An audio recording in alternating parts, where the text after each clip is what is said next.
Head to head on Super Talk Mississippi and supertalk.fm. Get jazzy on. I'm that flight that you get on. Head to head Super Talk Mississippi online with you on this Wednesday afternoon between games, and don't know how long the break is going to be. Weather delay, as Matt jinxed it, and you got rain and lightning headed toward the Hoover Met. Pretty good one, perhaps, coming up, at least from an attendance and atmosphere standpoint. LSU and Auburn on deck for the next game, what should be the biggest crowd of the tournament so far. Richard Cross, Matt Wyatt, Rhinos in the studio, and Kendall Rogers joins the conversation from D1Baseball.com. You've heard him before.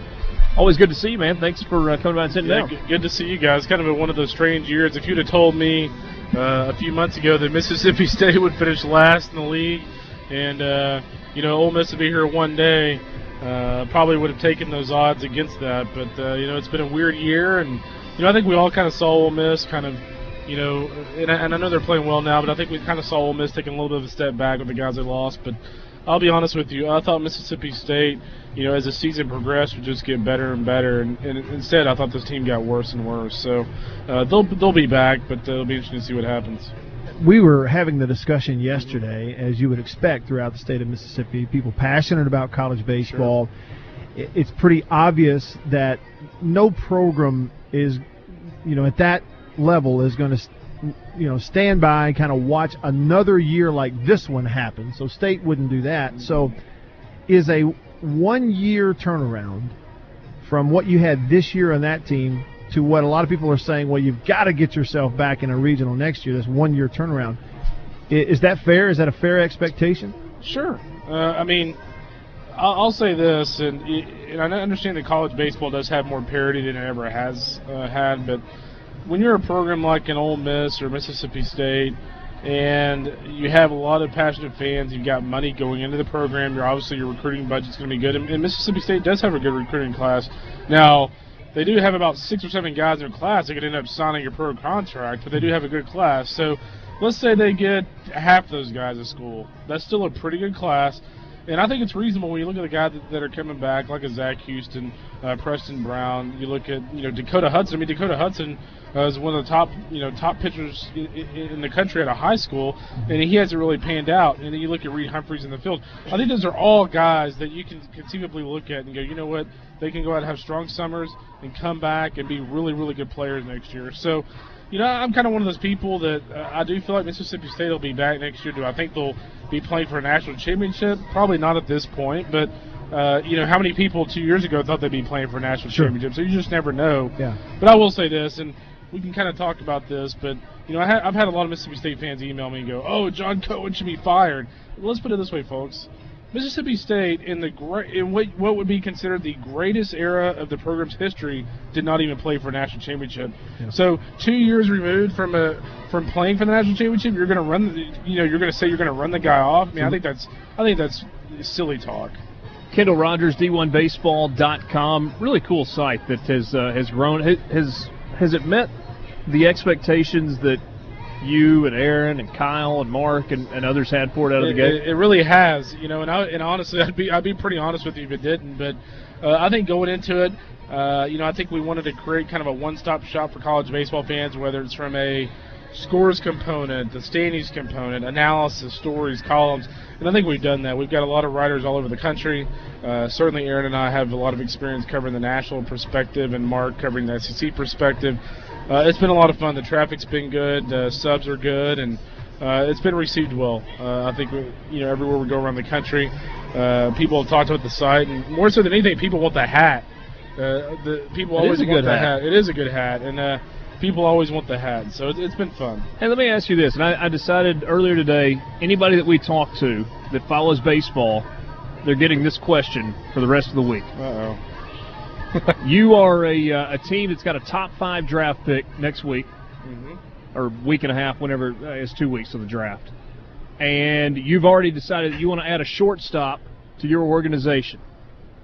You taking Bregman or Swanson? Oh, man, come on.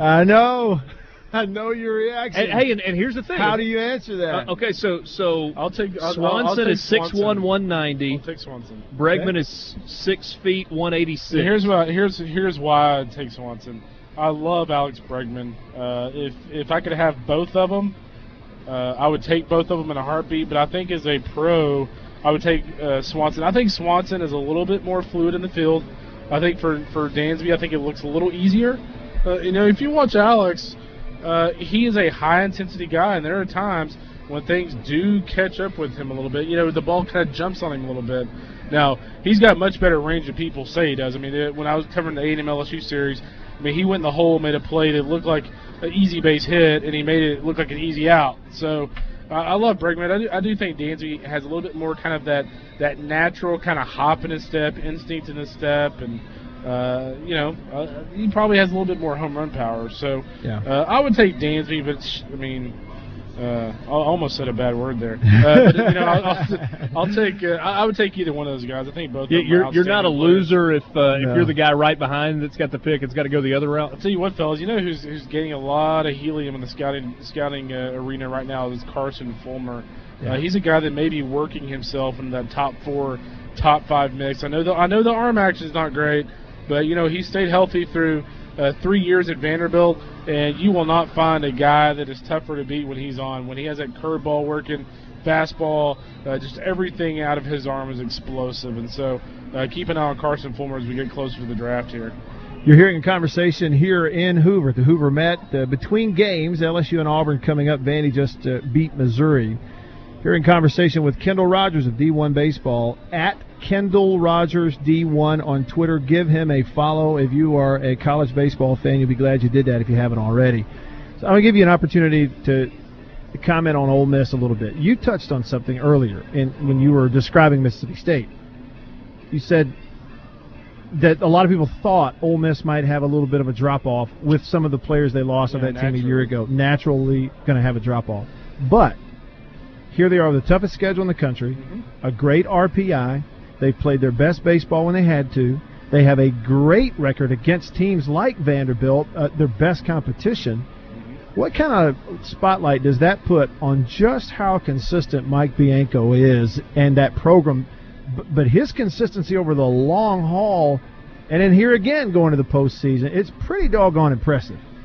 Well, I think we all had this discussion last year, and I remember 2 years ago, I had the same junk, people emailing me, tweeting at me, Mike Bianco needs to be fired and all this kind of stuff. And I'm sitting there thinking, number one, be careful what you wish for. Yeah. Number two, give me a list of guys you're going to go hire if you want to run Coach Bianco off.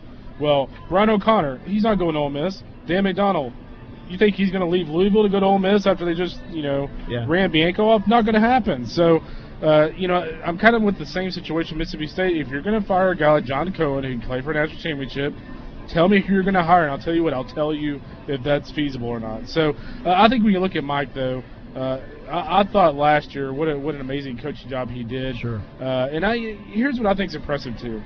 We talk about the players that he lost. But how about the coaches he lost? I mean, Cliff Godwin, the job that he's done at East Carolina this year, shows you just how quality of a coach that Cliff is.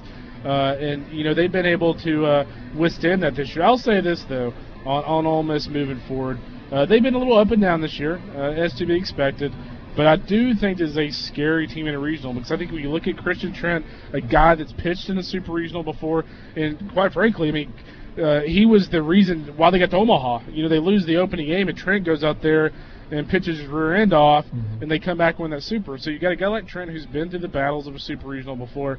You get Brady Bramlett, a guy that honestly probably needed a little bit of rest this week, probably a blessing in disguise for Ole Miss. And so you get him. Then you have guys like Weathersby and White, short guys that have, again, pitched in those big situations. So I think Ole Miss, when you look at, having guys in the lineup like Orvis, Errol Robertson, even Colby Bortles, guys like that, I think this team could be scary in a regional. I'm not sure I'd want them. I'm not going to say I'm predicting them to go to Omaha, but I'm just saying it would not shock me whatsoever if they went to, let's say, Miami and won that regional. Yeah. You may think I'm crazy. I've said this for, 6 or 7 weeks now. If Ole Miss can get through, if Ole Miss can get through a regional, they're a scary super regional team with the way they're built. I think the only way they get through a regional is to win it in 3 games, because the pitching depth is not there to fall into the loser's bracket and fight their way back and win one on a Monday night. But if they get to a spot where they've only got to win 2 games and you've got that immediate in the rearview mirror of, okay, this is how you get to Omaha. It could be a scary deal for somebody having to host them. And I'll one-up you in the crazy department. When you look at teams throughout the years, whether it's been Vanderbilt, the year after they had such an amazing team, or you look at other teams out there like Texas, they didn't win a national championship with an amazing team one year. They come back with a lesser team and win the national championship. With the personnel they have, I don't think it's all outlandish to look at this team and go, you know what, as crazy as it sounds, is this a team that does something like that comes out of nowhere and surprises everybody? I'm not saying it's going to happen remotely, but I'm just saying. Kendall Rogers going way out on that. I'm not predicting it. But I'm just saying.